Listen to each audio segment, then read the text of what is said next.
शांति।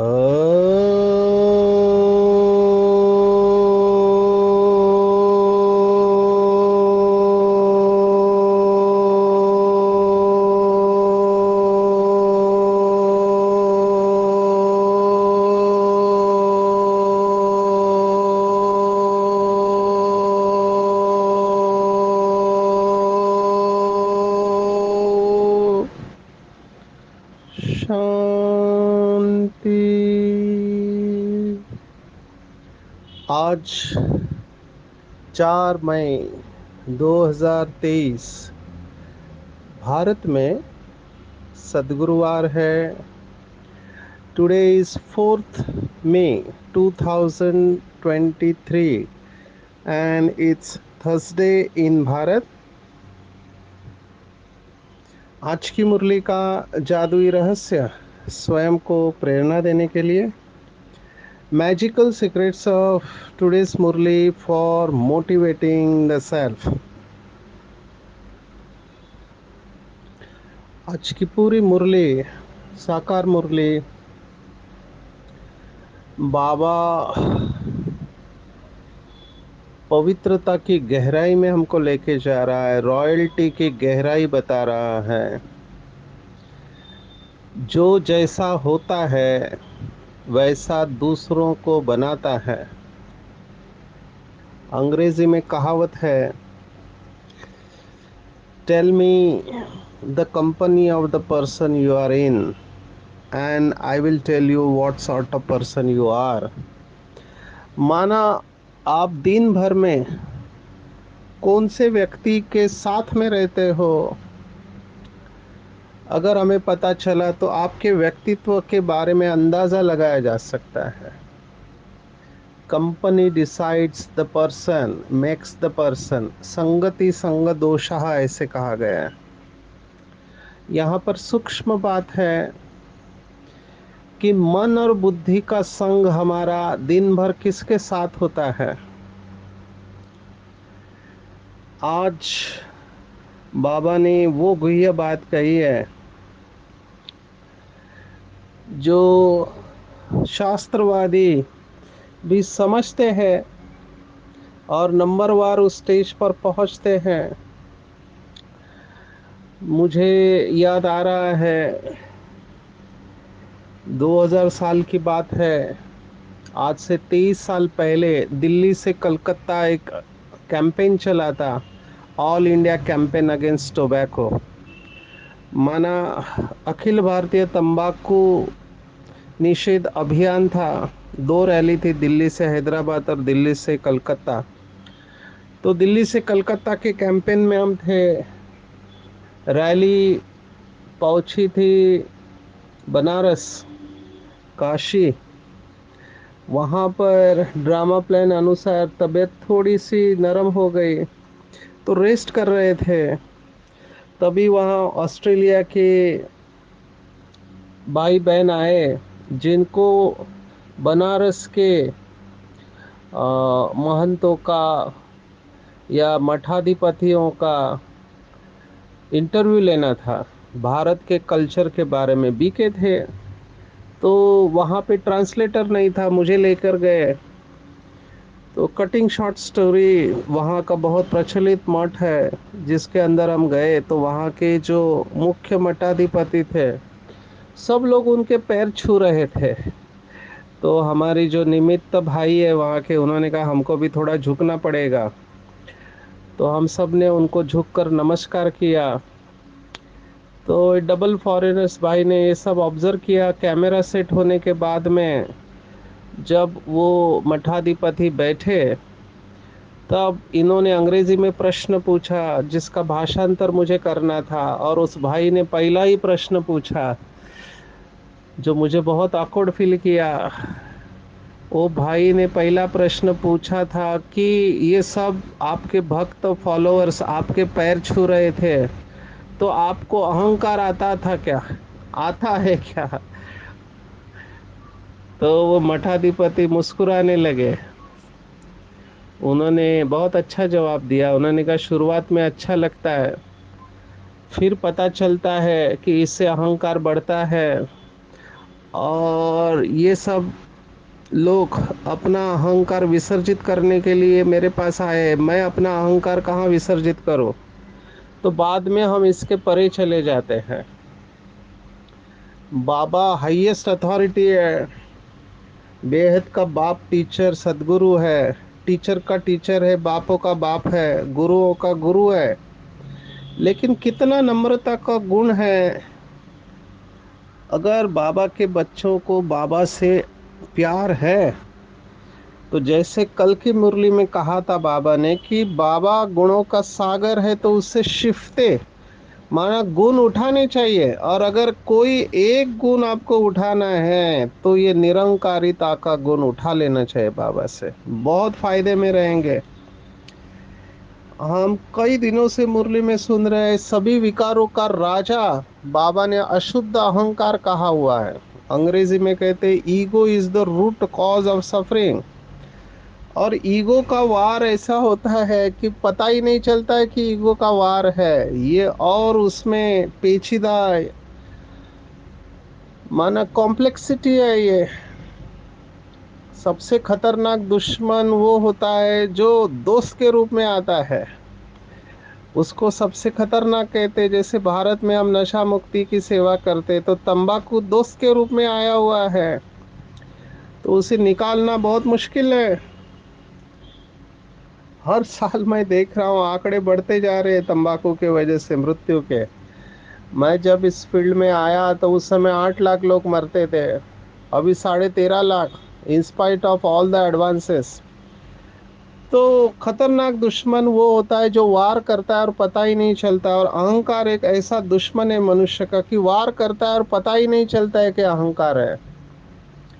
अंग्रेजी में कहावत है कि people have ego of their knowledge but they do not have knowledge of their ego. लोगों को अपने पढ़ाई का, ज्ञान का, पोस्ट पोजीशन का अहंकार होता है ना। ज्ञान का अहंकार होता है लेकिन अहंकार का ज्ञान नहीं होता है। सबसे मजे की बात है कि जो व्यक्ति अहंकारी होता है उसको लगता है कि ये स्वमान है, लेकिन सामने वाले को लगता है कि अहंकार है। अभी पता कैसे चले कि मैं स्वमान में हूं या अहंकार में हूं? तो there is one acid test, acid test कहते हैं। और वो एसिड टेस्ट क्या है, कैसे पता चले कि मैं स्वमान में हूं या अहंकार में हूं? तो अंग्रेजी में कहते हैं if it hurts it's ego.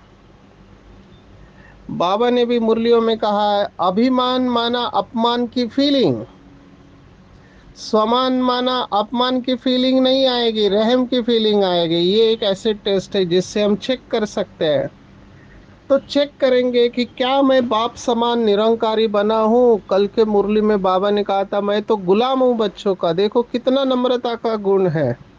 मैं बच्चों का मोस्ट ओबीडियंट सर्वेंट हूँ, माना इतनी हाईएस्ट अथॉरिटी, और स्वयं को बच्चों का गुलाम कह रही है। वैसे लौकिक में माता पिता भी बच्चों के गुलाम ही होते हैं।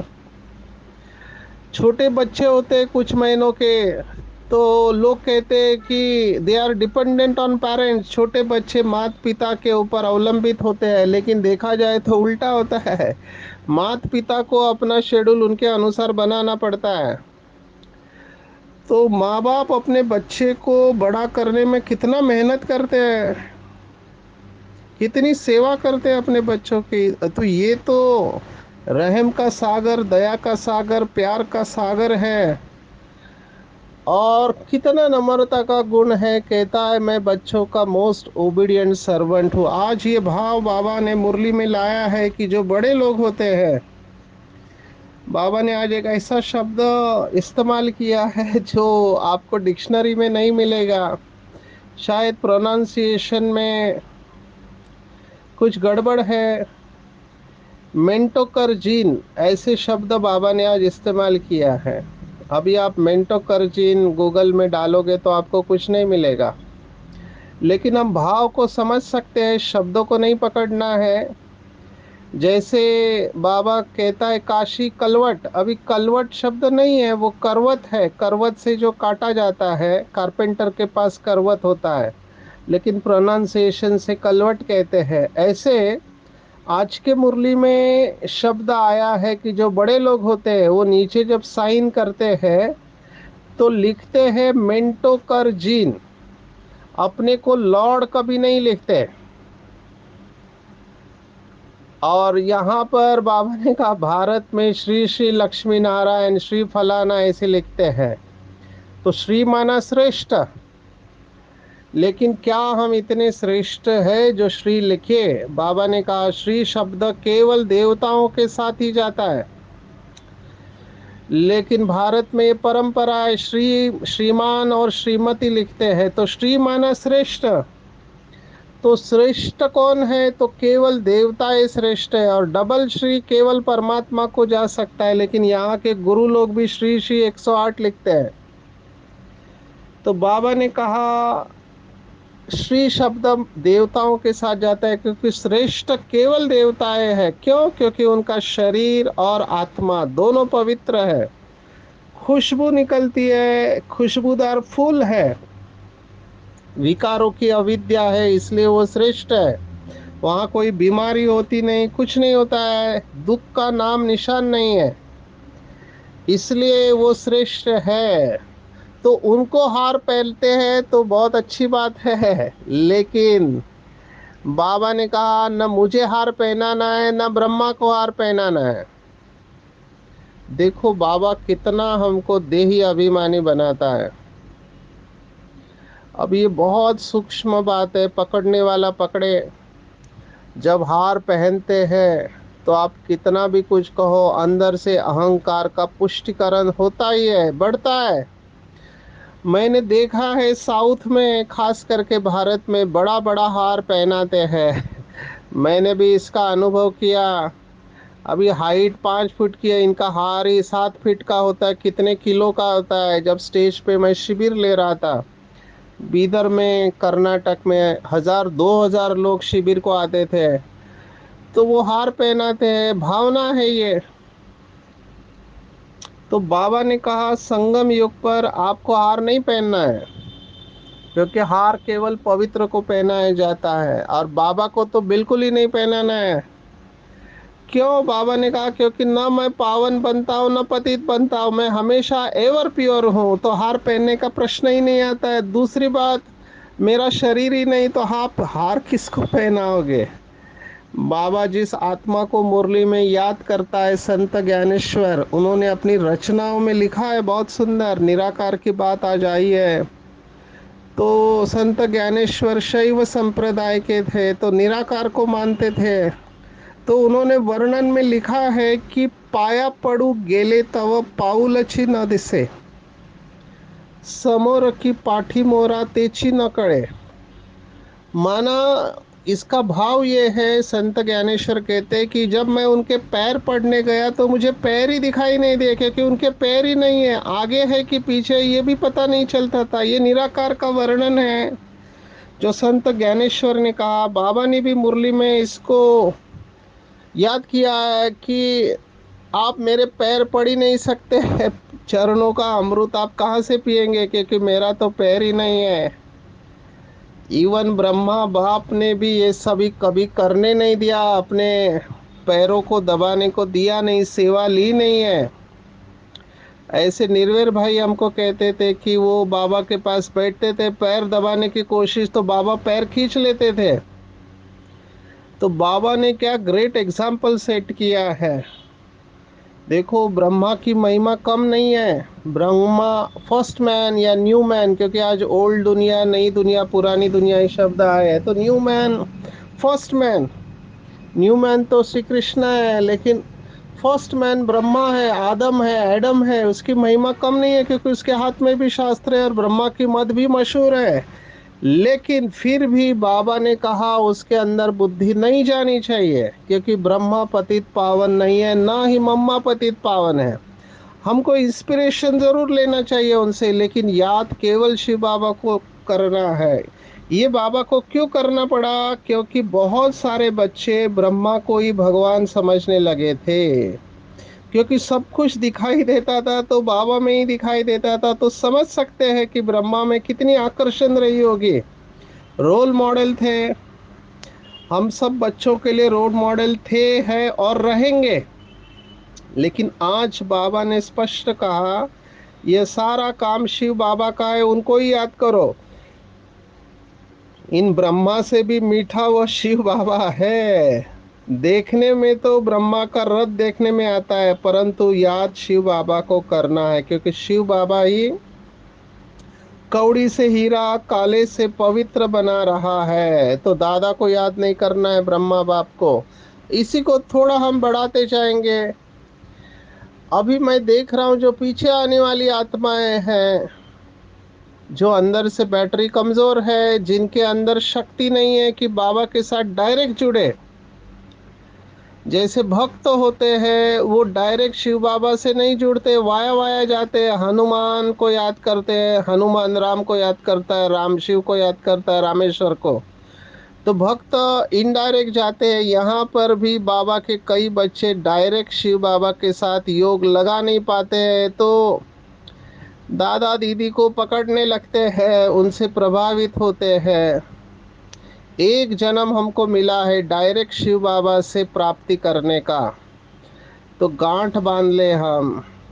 क्या गांठ बांध ले? बाबा के महावाक्य है, शिव भगवान आज बहुत इम्पोर्टेंट वाक्य है कि न किसी से प्रभावित होना है, न किसी को प्रभावित करना है। किसी भी देहधारी से प्रभावित होना माना अपना जन्म जन्मांतर का भाग्य गवाना है। कोई भी देह याद नहीं आनी चाहिए, किसी की भी देह याद नहीं आनी चाहिए, लेकिन बैलेंस में रखना है कि देहधारी निमित्त बनेंगे आपको मदद करने के लिए। बाबा ने इसका भी जवाब दिया है। मुझे वो मुरली बहुत पसंद है।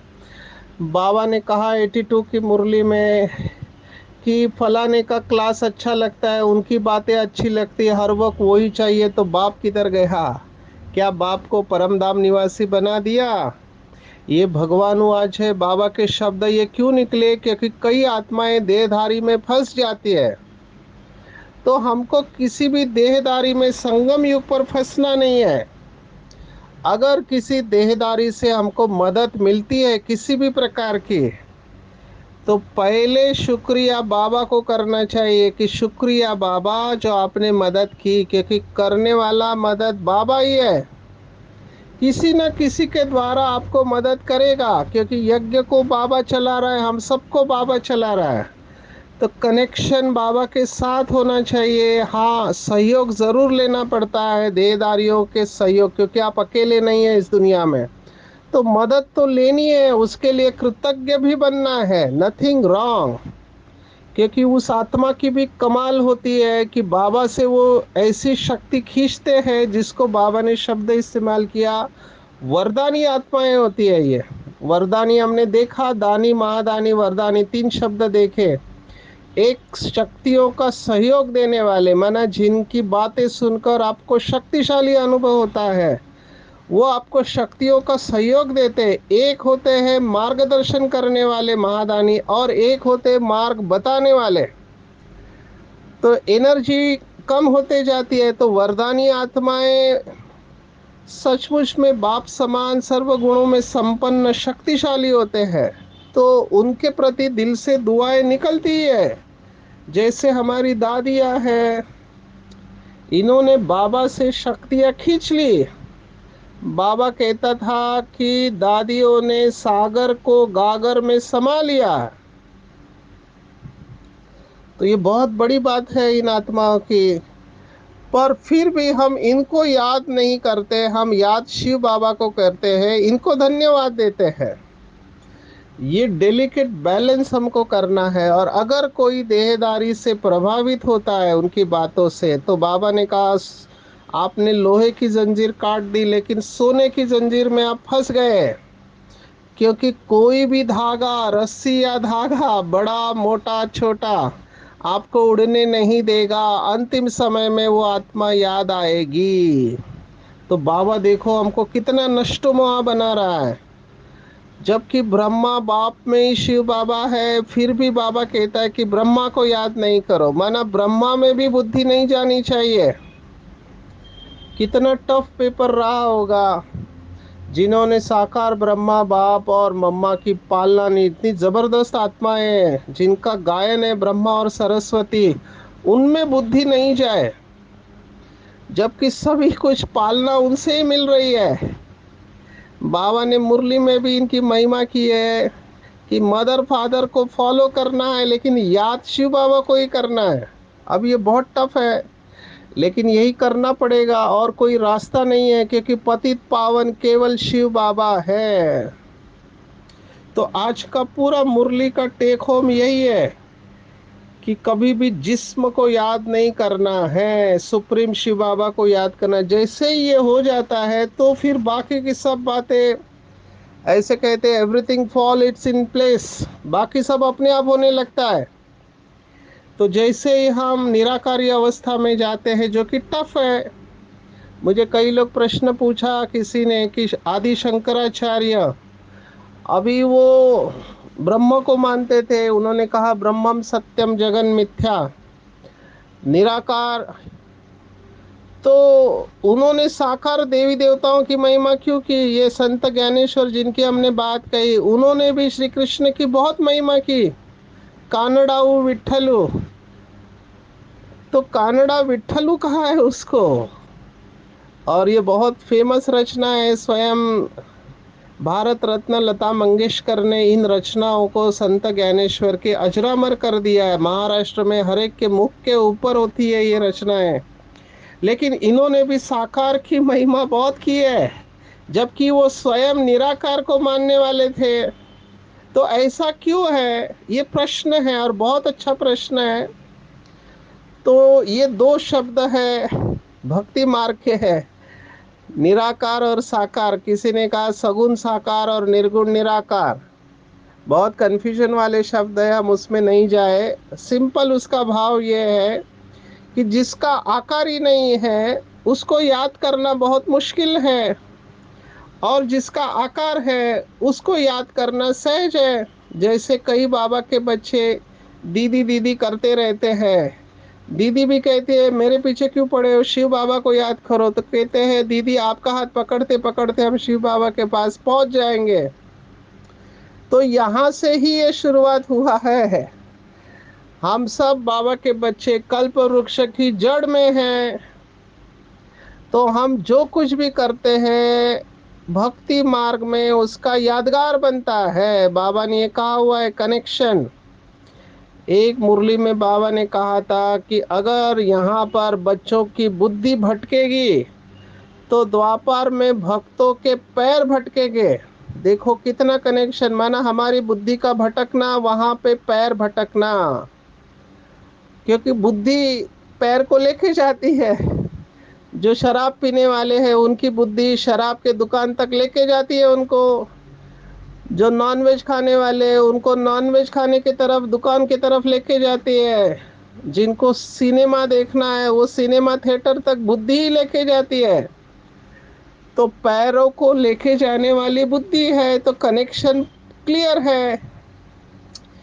ऐसे ही यहाँ पर जो आत्माएं डायरेक्ट शिव बाबा से शक्ति नहीं लेती है, जिनको हमेशा किसी न किसी का सहारा चाहिए, वही आत्माएं फिर द्वापर युग में भक्तों का या इष्ट देव का सहारा लेकर आगे बढ़ेगी, क्योंकि उनके अंदर इतनी शक्ति नहीं है कि डायरेक्ट परम धाम में बुद्धि को स्थिर करे। हालांकि हम मेहनत से वहां तक जा सकते हैं। हम सब भाई बहनों का अनुभव है कि जितना हम सोल कॉन्शियसनेस का अभ्यास करेंगे उतना हम बाबा से डायरेक्ट शक्ति ले सकते हैं।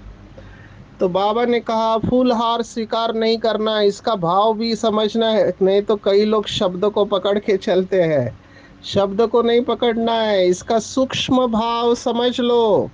फूल हार माना आपकी महिमा है। बाबा ने 69 में अव्यक्त होने के बाद ये पूरी मुरली चलाई थी। बहुत सुंदर मुरली थी। बाबा ने कहा था कि बच्चे महिमा स्वीकार नहीं करो। बहुत सुंदर महावाक्य है, वो मुरली जरूर पढ़नी चाहिए। क्यों? क्योंकि महिमा स्वीकार किया तो अपमान भी स्वीकार करना पड़ेगा। अंग्रेजी में कहते हैं, if you live by the compliments you will die by the criticism. तो महिमा स्वीकार नहीं करना माना हार और फूल स्वीकार नहीं करना। कई लोग थोड़ा मिथ्याचारी होते हैं, बाहर से दिखाते हैं कि हम महिमा स्वीकार नहीं करते, लेकिन अंदर खुशी के लड्डू फूट रहे होते हैं। ये भी नहीं चाहिए, क्योंकि अपने आप को ठगते हैं ये आत्माएं। नहीं तो फिर क्या होगा कि जो लोग आपकी महिमा करते हैं उनको आप दोस्त समझेंगे, और किसी ने आपकी टीका किया, आपके अगेंस्ट में कहा, तो आप उसको दुश्मन समझने लगेंगे, तो वैर भाव उत्पन्न होता है। अंग्रेजी में कहते हैं, जिस समय you feel jealous you are already defeated. जिस क्षण आपके अंदर वैर भाव आता है, आप उसी क्षण हार चुके होते हैं। कोई भी नकारात्मक भाव आपके अंदर आता है तो आप समझ लेना चाहिए उस समय मैं हार गया हूं। इसलिए कल की जो आत्मिक स्नेह की बात कही, बहुत इंपॉर्टेंट है। कंटिन्यूअस, निरंतर शुभ भावना होनी चाहिए, staying positive no matter what. तभी समझे कि हम अच्छे योगी है। योगी माना जिसका कोई भी दुश्मन नहीं है, उसे ही योगी कहते हैं। तो मुझे लगता है आज पूरा हम इसी बात को लेकर चलेंगे कि मेरे अंदर किसी की बुद्धि जाए नहीं, और मेरी बुद्धि भी किसी के अंदर जाए नहीं। अगर हम इतना अटेंशन रखते हैं तो एक्यूरेट ड्रामा को हम क्रिएट कर रहे हैं। आज ये ड्रामा की पॉइंट आई है कि शूटिंग हो रहा है, बीच में पंछी आया, तो वो शूटिंग में घड़ी घड़ी दिखाई देगा। पतंग का भी उदाहरण दिया। तो ड्रामा रिपीट हो रहा है और रिपीट हम कर रहे हैं। सारे ड्रामा को साक्षी हो देखते हैं शिव बाबा, एक एक सेकंड अनुसार पास होता रहता है। तो हमको भी ये ड्रामा को मास्टर क्रिएटर बन क्रिएट करना है। बाबा ने आज यहाँ पे भक्ति मार्ग के बिलीफ को भी टच किया है कि भगवान पत्ते पत्ते को नहीं हिला था, लेकिन बाबा से जो शक्ति मिलती है सभी आत्माओं को, उस हिसाब से ये ठीक है। देखो, भक्ति मार्ग की कोई भी बात गलत नहीं है, उसका यथार्थ अर्थ हमको बताना आना चाहिए। पत्ता पत्ता कैसे हिलता है कि बाबा मैग्नेट है, 2 दिन पहले आया था इंश्योर मैग्नेट। तो मैग्नेट से त्रिमूर्ति जुड़े हुए, त्रिमूर्तियों से अष्टरतन, उससे 108, उससे 16,108, उससे 9 लाख, उससे 33 करोड़, और उनसे बाकी सब आत्माएं जुड़ी हुई है। तो बाबा की शक्ति नीचे जा रही है, तो वैसे देखा जाए तो बाबा से ही ये सब पत्ते हिल रहे हैं, क्योंकि शक्ति देने वाला तो बाबा ही है। तो बहुत गहरी बात है, सिर्फ हमको यथार्थ अर्थ करना आना चाहिए। आज की मुरली में वैसे देखा जाए तो दूसरे अध्याय का 13वां श्लोक है, देह कौमारम यौवनम जरा, मना कौमार या जवानी और बुढ़ापा जैसे आता है। या फिर चौथे अध्याय का श्लोक आया है कि योगो नष्टो परंतपा, ये प्राय लोप हो जाता है ज्ञान, ये भी बात आई हुई है। और ऐसे ही बाकी सारे अध्याय की बात भी आए, हम उसमें नहीं जाएंगे। आज का टेक होम हम ध्यान में रखेंगे कि सूक्ष्म में कुछ भी स्वीकार नहीं करना है। हम गॉडली स्टूडेंट है, अहो सौभाग्य जो स्वयं को गॉडली स्टूडेंट समझते हैं। और विशेष ब्रह्मा बाप का गुण, पहले आप व्यवहार और परमार्थ दोनों में सर्व का प्रिय बना देता है।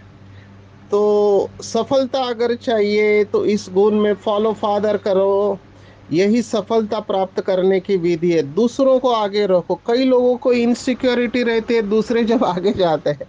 मेरा अनुभव मैं बताता हूँ, मैं दूसरों को जितना आगे रखता हूँ, मैं देखता हूँ कि बाबा मुझे नया देते जाता है। नया नया नई नई पॉइंट्स मुझे मिलती जाती है। मुझे कोई इनसिक्योरिटी नहीं है, बिल्कुल डर नहीं लगता है, क्योंकि दूसरे आगे जाते हैं वो भी देखते हैं कि इनका मेरे प्रति शुभ भाव है। तो मैं साइड में हो जाता हूँ, मैं नई बातों के ऊपर चिंतन करता हूँ। ऐसे जो बाबा के बच्चे हैं, बाप के प्रिय, ब्राह्मण परिवार के और विश्व सेवा के भी प्रिय बनते हैं, उनका निरंतर मनन चिंतन चलता रहता है और उनके खजाने बढ़ने लगते हैं, इसलिए विघ्न विनाशक भी बन जाते हैं वो। तो आज पूरा दिन भर ध्यान में रखेंगे कि मैं निमित्त हूँ, बाप समान निरंकारी हूँ और केवल निराकार को ही याद करूंगा, किसी भी साकार देहधारी से न प्रभावित होऊंगा न प्रभावित करूंगा। तो माया से बचे रहेंगे, सूक्ष्म में भी कभी महिमा स्वीकार नहीं करेंगे। हार फूल की तो बात ही अलग है।